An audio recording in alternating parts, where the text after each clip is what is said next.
అందుకని ఏం మాట్లాడుతున్నారు మరి రామ్ చరణ్ గారు ఎందుకు స్పందించట్లా, చిరంజీవి గారు ఎందుకు స్పందించట్లా?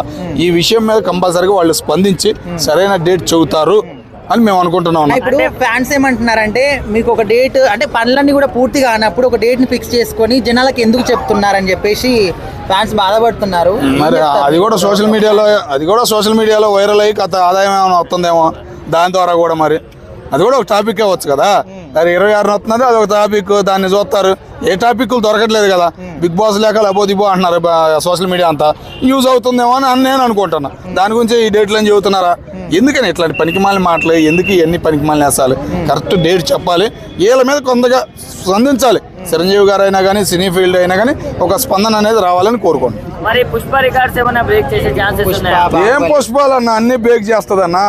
ఆ పెద్దలోనే ఒక లుక్ ఉంది, ఒక ఆట ఉంది, ఒక గేమ్ ఉంది, కంపల్సరిగా రీచ్ అయ్యిద్ది. కానీ ఇంకా ఏదో పూర్తవలా లోపల లేదా ఏదైనా చేంజింగ్ అనేది జరుగుతుంది అని నేను అనుకుంటున్నాను. ఇప్పుడు లేటెస్ట్ టాప్ మూవీ ఏదంటే దురంధర్ 2, మరి దాన్ని దరిదాపుల్లోకి వెళ్తుంది అంటారా? క్రాస్ చేస్తుంది దగ్గరకి వెళ్ళిద్దేమో కానీ క్యాష్ అయితే చేయదన్న. ఎందుకంటే ఏమీ లేదనుకున్న సినిమానే ఒక రేంజ్ లో చూపించింది అది సినిమా, కాబట్టి దాన్ని దాటదని నేను అనుకుంటాను. ఒక మాటలో ఏం చెప్తారన్న పెద్ద గురించి? కొద్దిగా డేట్ తొందరగా ప్రకటించండి అయ్యా, సరైన డేట్ ప్రకటించండి.